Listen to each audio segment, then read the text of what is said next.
On This Week in M&A, we are discussing Amazon's fifth attempt at a social media app and a rent first, rank later SEO business model and a few things in between to help you on your business journey. So let's get into it. So Amazon's fifth attempt at a social media app is now live. It's called Inspire. So their first attempts at social media apps were kind of similar to Pinterest and then Instagram. And now it's like TikTok. So if you go into the app, you might start seeing the option to enter a news feed where you can watch short form video or photos of different content creators and influencers showcasing different kinds of products. So it's like TikTok, but on Amazon. So it allows you to view the products and then check out using the normal Amazon checkout features. Now, in our opinion, Amazon may have an image that doesn't align with the traditional social media apps. We're thinking that maybe it would be better suited for more of that QVC live shopping type of image. And we say that because Amazon kind of went this route for its July Prime Day of 2022, and it actually made its highest sales ever, so $3 billion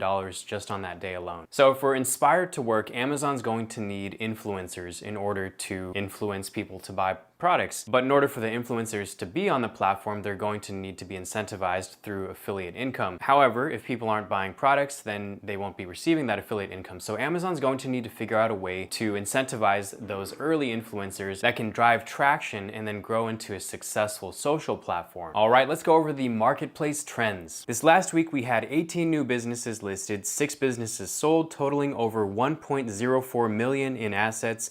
985 businesses were unlocked and considered for purchase by our community of buyers. 1,035 new buyer accounts were created, adding 54.3 million in buyer liquidity, and 152 sellers submitted their business to potentially have it listed on the Empire Flippers marketplace. Next, let's talk about a guest we had on the Opportunity podcast recently. His name is Nick Wood, and he runs a rent first, rank later type of business model. So if you've been a follower of our Opportunity podcast, you might have listened to the episode from Luke Vanderveer, who has almost the opposite business model, which is where you build a website, you drive traffic to it, and from that traffic, you then reach out to service providers who can then benefit from that traffic, and then they pay a fixed fee to the site owner in order to rent that space and assumably profit from those leads. Now, in Nick Wood's case, in this rent first, rank later strategy, Nick Wood will create a single landing page, and then he'll drive traffic to that using paid advertising. So he'll drive leads to the website, and then once he generates about 10 to 20 leads, at that point, he'll reach out to service providers who can benefit from those leads. They'll pay a fixed price to rent space on that website and generate money from those leads. And then Nick will use those funds to further build out the site and then rank for it organically. Now, to pull this business model off, there are 4 basic rules. First, your CPC, or your cost per click when advertising, has to be $5 or less when acquiring each lead. Second is that each type of client that would be suitable for this kind of service will need to be able to pay at least $1,000 for renting on this site. Third is that the landing page needs to be able to convert 10 to 20 leads. And fourth is that you just build one landing page. So this rent first, rank later strategy has Nick Wood averaging about $100,000 per month in revenue. And he also teaches this to his students who have made about $10,000 more in added revenue on their current businesses through this business model. So if you want to listen to the entire episode, I'll leave a link to that in the description below. Next, let's talk about this week's hidden gem. This week's hidden gem is for listing 64369. The current valuation is $2,261,471. It is an Amazon FBA and e-commerce business in the home and design niches. Now, the business was created in November of 2018, and it features an Amazon Seller Central account with 15 SKUs